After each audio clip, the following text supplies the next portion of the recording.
أعوذ بالله من الشيطان الرجيم بسم الله الرحمن الرحيم وإذا مس الناس ضر دعوا ربهم منيبين إليه ثم إذا أذاقهم منه رحمة إذا فريق منهم بربهم يشركون يكفروا بما آتيناهم فتمتعوا فسوف تعلمون إلى آخره۔ اور جب لوگوں کو ضر تکلیف پہنچتی ہے، مس کا ویسے معنی ہوتا ہے چھونا، تو جب لوگوں کو تکلیف چھوتی ہے یعنی پہنچتی ہے، دعوا ربهم منیبین، تو وہ اپنے رب کو پکارنے لگتے ہیں اس کی طرف رجوع کرتے ہوئے۔ پھر جب انہیں اللہ تعالیٰ چکھا دے اپنی طرف سے رحمت، اذا فریق منہم بربہم یشرکون، تو اچانک ایک فریق ان میں سے اپنے رب کے ساتھ شرک کرنے لگتا ہے۔ لیکفروا بما آتیناہم، تاکہ وہ انکار کر دیں ان نعمتوں کا جو ہم نے ان کو عطا کی ہیں۔ فتمتعوا، نفع حاصل کر لو، فسوف تعلمون، عن قریب تم جان لو گے۔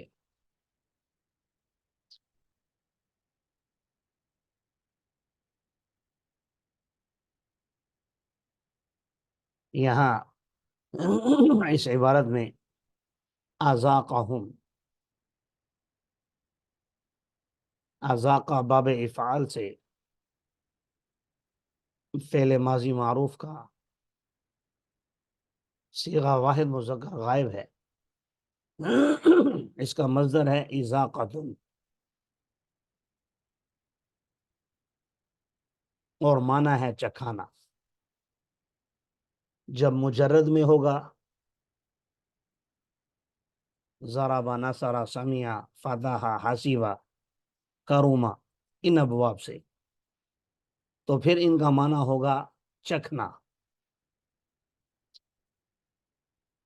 یہاں باب افعال سے ہے یعنی مزید کے ابواب سے، تو یہاں اس کا معنی ہے چکھانا۔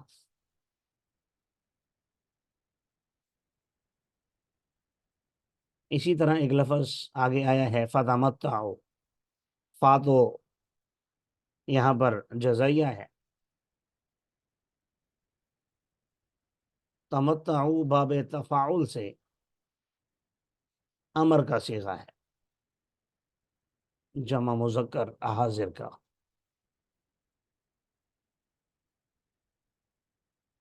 اس کا لغوی معنی ہوتا ہے فائدہ حاصل کرنا۔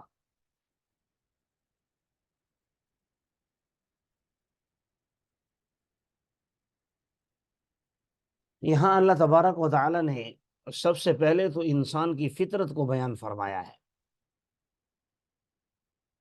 جب رسول اللہ صلی اللہ علیہ وسلم پر قرآن نازل ہو رہا تھا اور آپ کو مبعوث کیا گیا تھا، تو اس وقت کے جو مشرک تھے، مشرکین مکہ، آپ جانتے ہیں انہوں نے 360 بت بنائے ہوئے تھے، بارش کا الگ، رزق کا الگ، اولاد کا الگ، غمی کا الگ، خوشی کا الگ، اچھائی کے لیے الگ، برائی کے لیے الگ، اس طرح بہت سارے۔ لیکن ان سب کو وہ قادر مطلق نہیں سمجھتے تھے، بلکہ اللہ کے قرب کا ذریعہ سمجھتے تھے ان کی عبادت کرنا۔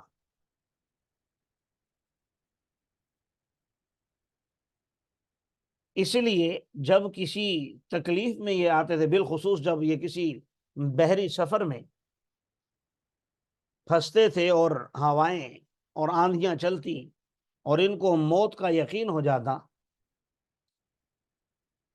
تو اس موقع پر دعوا ربهم منیبین الیہ، خالصتاً اللہ کو پکارتے تھے، اور جب وہاں ان کی جان بچ جاتی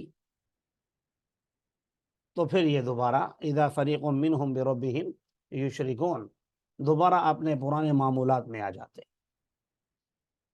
لیکن عزیز طلبہ کرام، میرے اور آپ کے لیے یہاں دیکھنے کی بات یہ ہے کہ یہ اللہ تعالیٰ کوئی ہماری معلومات میں یہاں اضافہ نہیں کرنا چاہ رہا کہ مشرک لوگ ایسے کرتے تھے۔ یاد رکھیے، قرآن کی ہر ہر آیت ہر انسان کو خطاب کرتی ہے، اور مطالبہ یہ ہوتا ہے جہاں کرنے کا کام ہو تو یہ مطالبہ ہوتا ہے کہ آپ بھی کرو اگر نہیں کر رہے، اور اگر بچنے کا کام ہوتا ہے اور نہیں ہوتی ہے، یعنی گناہ کا کام ہوتا ہے، تو پھر حکم ہوتا ہے کہ تم بھی بچو۔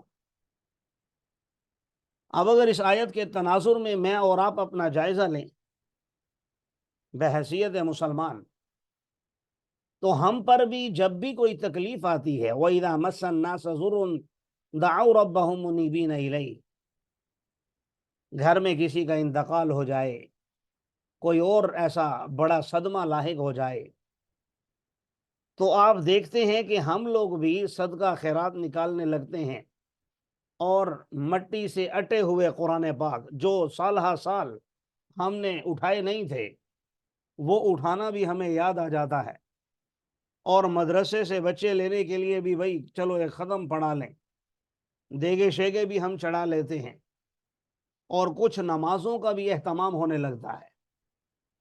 لیکن جیسے جیسے وہ غم دور ہوتا چلا جاتا ہے اور اس کے بعد ہمیں کوئی خوشی حاصل ہو، اذا اذاقہم منہ رحمہ اذا فریق منہم بربہم یشرکون، تو اچانک ایک فریق ان میں سے اپنے رب کے ساتھ شرک کرنے لگتا ہے، یعنی دوبارہ پھر ان کی وہی حالت ہو جاتی ہے جو ان کی پہلے ہوتی تھی۔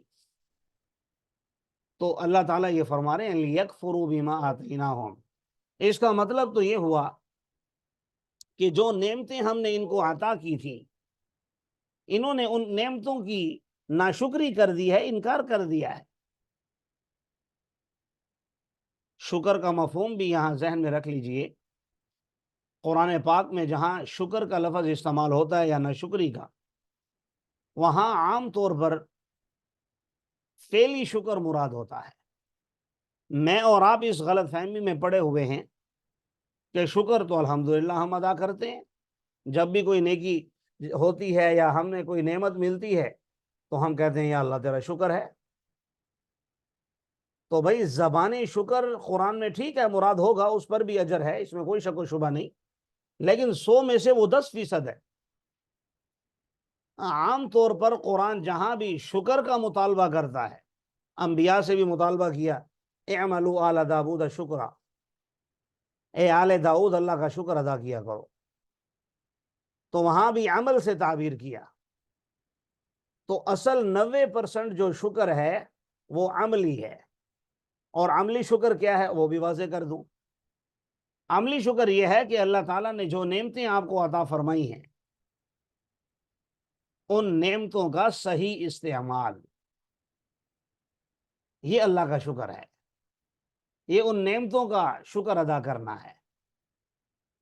اب ہو سکتا ہے کسی کے ذہن میں ہو کہ میرے پاس تو گاڑی بنگلہ اور کوٹھی نہیں ہے، کیونکہ ہم تو انہی کو نعمتیں سمجھتے ہیں۔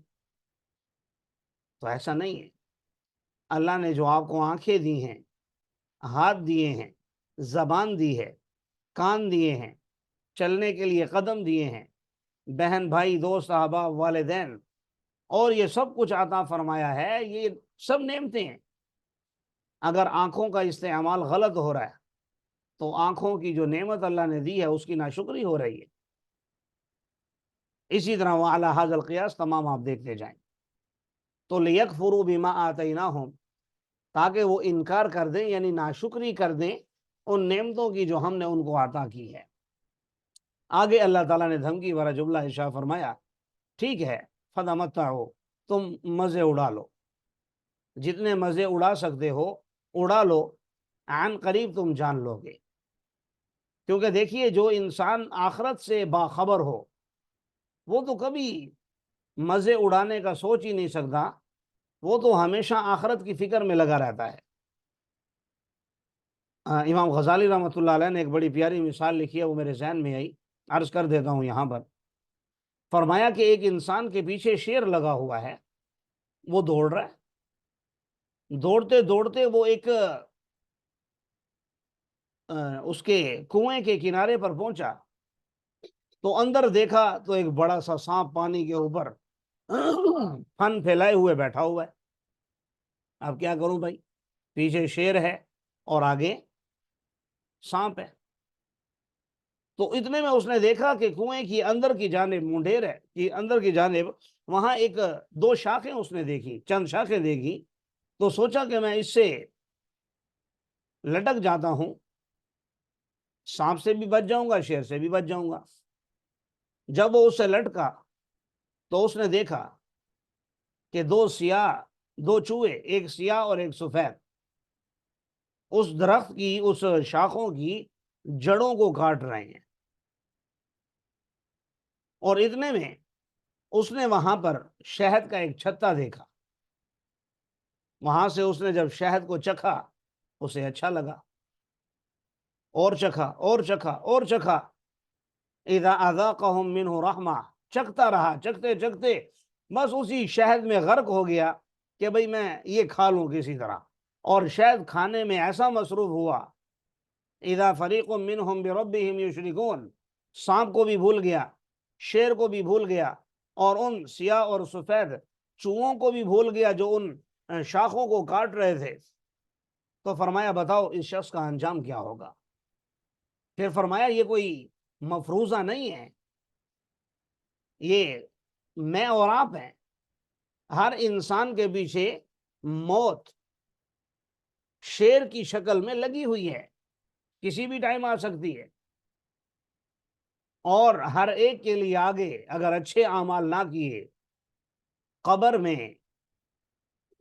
عذاب تیار ہے، قبر کا عذاب بالکل تیار ہے۔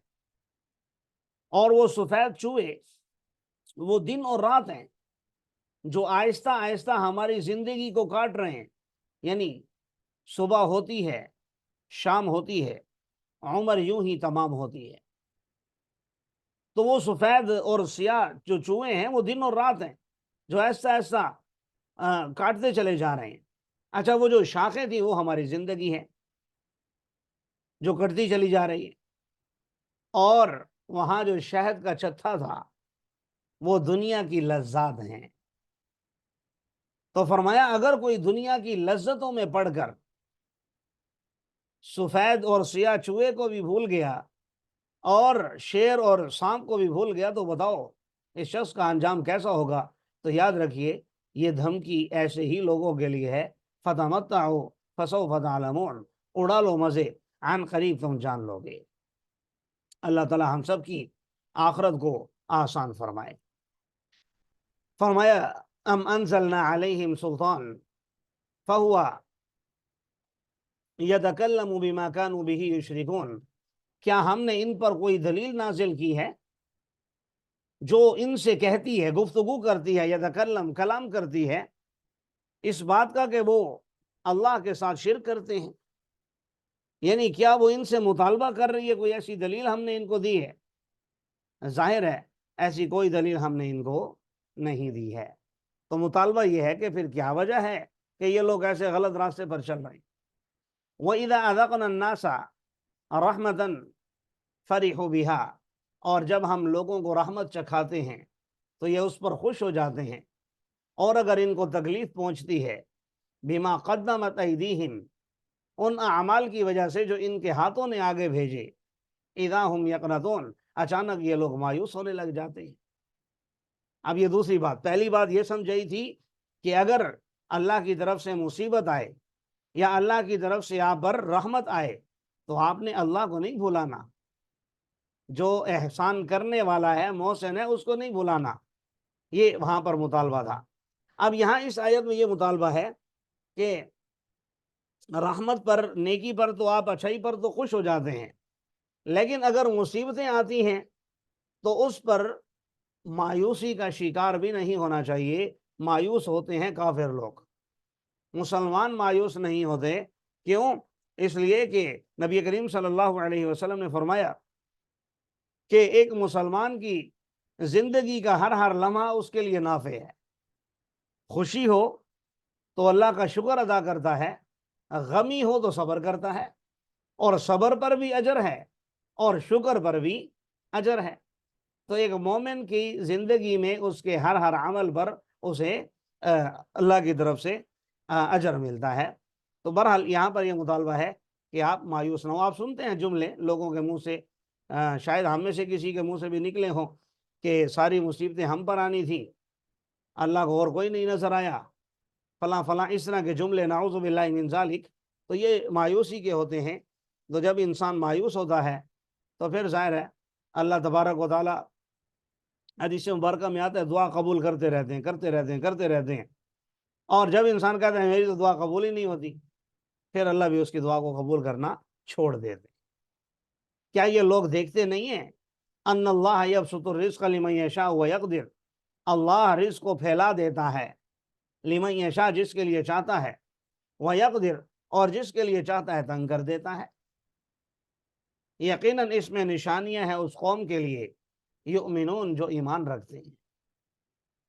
تو یہاں یہ بتا دیا کہ بھئی رزق کا تعلق، اس کی کمی اور زیادتی کا تعلق، یہ انسان کے اختیار میں نہیں ہے، اور یہ اللہ تبارک و تعالیٰ کے قبضہ قدرت میں ہے۔ ایک انسان جو ہے محنت کرتا ہے اور پورا دن پتھر توڑتا ہے اور اسے 1000 روپیہ ملتا ہے، اور ایک آدمی دستخط کرتا ہے اور لاکھوں روپے اٹھا لیتا ہے۔ تو یہ اللہ کی تقسیم ہے۔ اللہ جس کے لیے چاہتا ہے رزق کو پھیلا دیتا ہے، جس کے لیے چاہتا ہے تنگ کر دیتا ہے۔ تو اس میں مایوس ہونے کی کوئی بات نہیں ہے۔ اور اس رزق کی وجہ سے جیسے آج کل لوگ حرام کا ارتکاب کرتے ہیں، تو فرمایا حرام کرنے کی ضرورت بھی نہیں ہے۔ نبی کریم صلی اللہ علیہ وسلم نے فرمایا، حضرت جبرائیل علیہ السلام نے مجھے یہ بات القاء کی کہ کوئی آدمی اس وقت تک نہیں مرے گا جب تک کہ اس کے رزق کا ایک لقمہ بھی باقی ہے۔ تو رزق تو مقدر ہو چکا ہے، اب لینا کیسے ہے وہ ہمارے اوپر ڈیپینڈ کرتا ہے کہ ہم کیا راستہ اختیار کرتے ہیں۔ فآت ذی القربى حقہ والمسکین وابن السبیل۔ اب چونکہ مال کی بات کی، مال تھوڑا ہو یا زیادہ تو اسے استعمال کیسے کرنا ہے، فرمایا فآت ذی القربى، دیجئے رشتہ داروں کو ان کا حق، دیجئے رشتہ داروں کو ان کا حق۔ اور یہاں قرآن پاک کی آیت میں عموم ہے، صرف مالی حق مراد نہیں ہے، یعنی آپ کے جو صدقات واجبہ ہیں، زکوٰۃ ہے، صدقۃ الفطر ہے، یا کوئی منت اور نظر ہے، یا صدقات نافلہ ہیں، تو ان کے سب سے زیادہ مستحق آپ کے اپنے عزیز و اقارب ہیں۔ اور عزیز و اقارب میں بھی خاص کر جو فرائض ہیں ان کے حوالے سے یاد رکھیے، اصول و فروع کو بس نہیں دے سکتے۔ اصول سے مراد یعنی باپ، آپ زکوٰۃ نہیں دے سکتے اپنے باپ کو، کیونکہ وہ آپ کی اصل ہے، اپنے دادے کو، پردادے کو، لکڑ دادے کو، اس طرح یہ ہیں اصول۔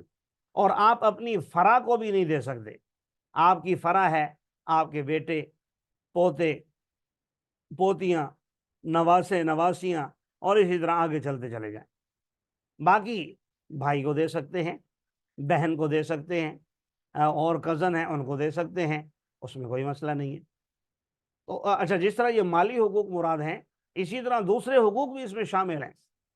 جیسے حضور صلی اللہ علیہ وسلم نے مسلمان کے حقوق بیان فرمائے، حق المسلم علی المسلم خمس، مسلمان کے مسلمان پر 5 حق ہیں۔ رد السلام، سلام کا جواب دینا، آج کل ہمارے معاشرے سے ناپید ہوتا جا رہا ہے، بہت کم لوگ سلام کرتے ہیں انجان لوگوں کو، حالانکہ سلام تو مسلمان کا حق ہے۔ جب ایک مسلمان کا ہے تو رشتہ دار کا بدری کا اولا ہے۔ رد السلام، عیادت المریض، مریض کی عیادت کرنا۔ نمبر 3، اجابت الداعی، دعوت کو قبول کرنا۔ نمبر 4، اتباع الجنائز، جنازوں میں جانا۔ تشمیت العاطس، چھینکنے والے کو چھینک کا جواب دینا، یعنی چھینکنے والا کہے گا الحمدللہ، تو آپ اس کو جواب میں کہیں یرحمک اللہ۔ اسی طرح اور بھی جو معاشرتی حقوق ہیں یا رشتہ داری کے معاملے میں حقوق ہیں، تو بہرحال وہ ادا کرنے چاہیے۔ یہ بہتر ہے ان لوگوں کے لیے اچھا، والمسکین، دیجیے رشتہ داروں کو ان کا حق، مسکینوں کو اور مسافروں کو، یہ بہتر ہے ان لوگوں کے لیے جو ارادہ رکھتے ہیں اس اللہ کی رضا کا، وَأُولَٰئِکَ هُمُ الْمُفْلِحُونَ، اور یہی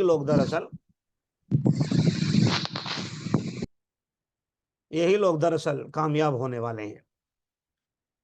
وَمَا آتَيْتُم مِّن رِّبًا لِّيَرْبُوَ فِي أَمْوَالِ النَّاسِ، اور جو کچھ تم بطور سود کے دیتے ہو تاکہ وہ بڑھ جائے لوگوں کے اموال میں، تو یاد رکھو وہ اللہ کے ہاں نہیں بڑھتا۔ وَمَا آتَيْتُم مِّن زَکَاۃٍ، اور جو کچھ تم بطور زکوٰۃ کے دیتے ہو اللہ کی رضا کو تلاش کرتے ہوئے، فَأُولَٰئِکَ هُمُ الْمُضْعِفُونَ، یاد رکھو یہی لوگ ہیں جو دگنا اور بڑھا ہوا ثواب وصول کرنے والے ہیں۔ مضعفون، یہ اس میں فاعل جمع مذکر سالم ہے، اس کا واحد ہے مضعفون، اور معنی میں نے کر دیا زیادہ ثواب حاصل کرنے والے۔ ویسے اس کا معنی ہوتا ہے بڑھنا، بڑھانا یا بڑھانے والے، یہاں یہ ترجمہ بھی کیا جا سکتا ہے۔ اللہ ہی وہ ذات ہے جس نے تم کو پیدا کیا، پھر تمہیں رزق دیا، پھر تمہیں موت دے گا، ثم یحییکم، پھر تمہیں زندگی دے گا۔ کیا تمہارے شرکاء میں سے ہے کوئی من یفعل من ذلکم من شیء، کہ ان میں سے کوئی کام کر سکے؟ ظاہر ہے کوئی بھی نہیں ہے۔ تو فرمایا سبحانہ و تعالی عما یشرکون، اللہ کی ذات پاک ہے، بلند و بالا ہے ان معبودان باطلہ سے، یشرکون، جن کو وہ شریک کر رہے ہیں۔ اللہ تعالی ہمیں ان باتوں پر عمل کرنے کی توفیق عطا فرمائے۔